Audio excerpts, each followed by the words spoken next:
नमस्कार, हमारे चैनल पर आपका स्वागत है। आज से हम क्लास 12 के भूगोल के विद्यार्थियों को बोर्ड परीक्षा की तैयारी कराने जा रहे हैं। हम इसमें बहुविकल्पीय, अति लघु और विस्तृत सभी प्रकार के प्रश्नों को समझेंगे।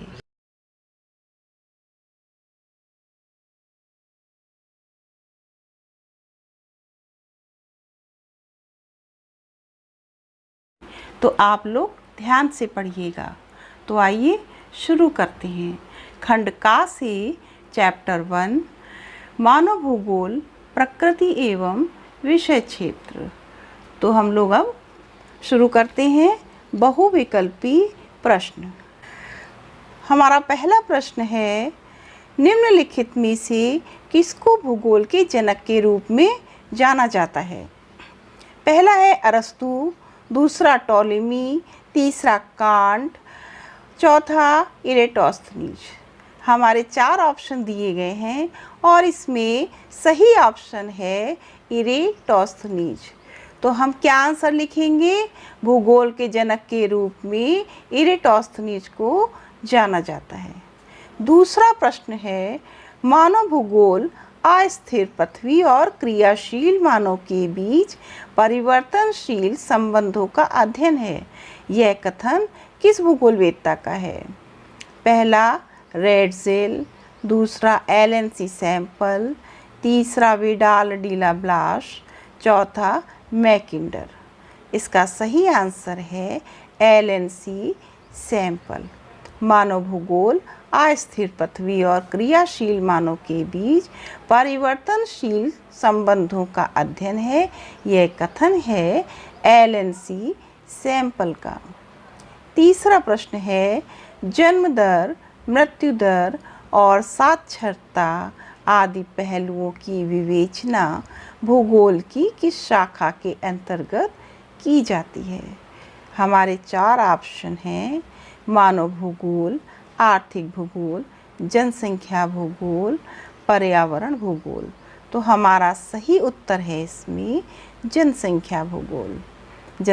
जनसंख्या भूगोल में हम जन्म दर, मृत्यु दर और साक्षरता आदि पहलुओं का अध्ययन करते हैं।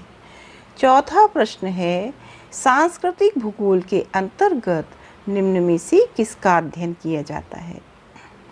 ए है रीति रिवाज, भाषा, बी है प्रवास, अप्रवास, सी है अंतर्राष्ट्रीय एवं घरेलू व्यापार, डी है पहाड़, पठार एवं मैदान। इसका सही उत्तर है रीति रिवाज और भाषा। सांस्कृतिक भूगोल में हम रीति रिवाज और भाषा का अध्ययन करते हैं।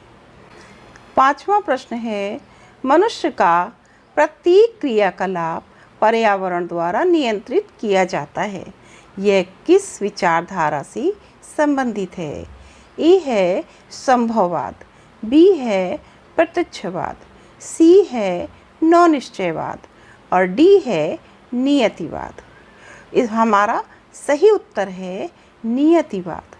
मनुष्य का प्रत्येक क्रियाकलाप पर्यावरण द्वारा नियंत्रित किया जाता है।